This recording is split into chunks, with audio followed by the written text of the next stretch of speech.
अस्सलामु अलैकुम वरहमतुल्लाहि वबरकातुहू।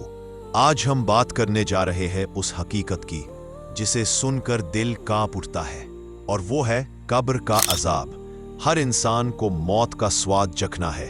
मौत के बाद इंसान का पहला पड़ाव है कब्र। वहां से असली सफर शुरू होता है। आज की वाकया में हम देखेंगे कि कब्र में क्या हाल होता है, मोमिन और गुनाहगार का अंजाम क्या होता है, और किन चीजों से बचकर हम कब्र के अजाब से बच सकते हैं। मौत का फरिश्ता मलकुल मौत आता है। मोमिन की रूह आसानी से निकलती है, जैसे पानी मटके से गिरता है।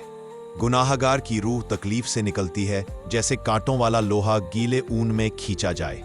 इसी वक्त इंसान की किस्मत का पहला फैसला हो जाता है। जब इंसान को दफन किया जाता है तो सब लोग चले जाते हैं। वहीं से उसका असली इम्तिहान शुरू होता है। रसूल अल्लाह सल्लल्लाहु अलैहि वसल्लम ने फरमाया, कब्र पहली मंजिल है आखिरत की।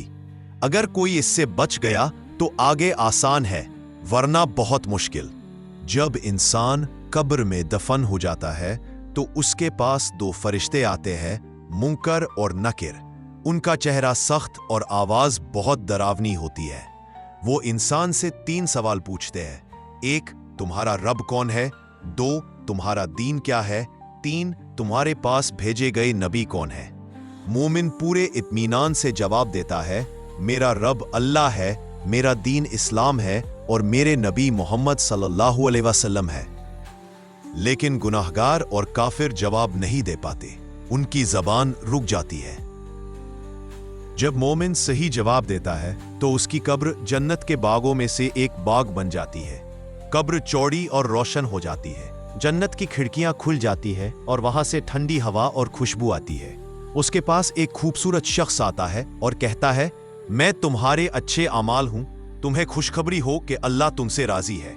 मोमिन चैन की नींद सो जाता है और कयामत तक आराम पाता है। जब गुनाहगार या काफिर सही जवाब नहीं दे पाता तो उसकी कब्र तंग हो जाती है। कब्र का अंधेरा उसे डर और घबराहट से भर देता है। उसके पास एक बदसूरत और बदबूदार शख्स आता है और कहता है, मैं तुम्हारे बुरे आमाल हूं, तुम्हें बुरी खबर हो कि अल्लाह तुमसे नाराज है। कब्र उसे इतनी दबाती है कि उसकी पसलियां आपस में मिल जाती हैं।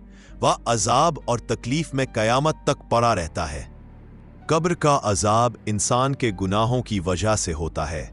रसूल अल्लाह सल्लल्लाहु अलैहि वसल्लम ने फरमाया कि ज्यादातर लोग कब्र के अजाब में पेशाब से बचाव न करने और गीबत की वजह से होते हैं। इसके अलावा नमाज छोड़ना, झूठ बोलना, धोखा देना, हसद और गुस्सा और लोगों का हक मारना, ये सब कब्र के अजाब का सबब बनते हैं। जो गुनाह इंसान इस दुनिया में हल्के समझता है, वही कब्र में उसके लिए बहुत बड़ी सजा बन जाते हैं। कुरान और हदीस में कब्र के अजाब का जिक्र कई बार आया है। हजरत उस्मान जब कब्र देखते तो इतना रोते कि उनकी दाढ़ी भीग जाती।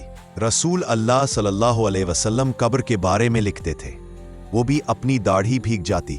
सहाबा बयान करते हैं कि कभी कभी कब्र से चीखने की आवाजें आती थी, जिन्हें जानवर तो सुनते थे लेकिन इंसान नहीं सुन पाते थे। ये सब हमें आगाह करते हैं कि कब्र का अजाब एक हकीकत है। भाइयों और बहनों, कब्र के अजाब से बचने का रास्ता भी हमें दीन इस्लाम ने सिखाया है। हमेशा तौबा करते रहना, 5 वक्त की नमाज पढ़ना, कुरान की तिलावत करना, सदका और खैरात देना और दूसरों के हक अदा करना। रसूल अल्लाह सल्लल्लाहु अलैहि वसल्लम ने फरमाया, सूरा मुल्क कब्र के अजाब से बचाती है। इसलिए हमें चाहिए कि हम सूरा मुल्क पढ़ने की आदत डालें और हमेशा अल्लाह से दुआ करें, अल्लाहुम्मा अजिरनी मिन अजाबिल कब्र, ऐ अल्लाह मुझे कब्र के अजाब से बचा।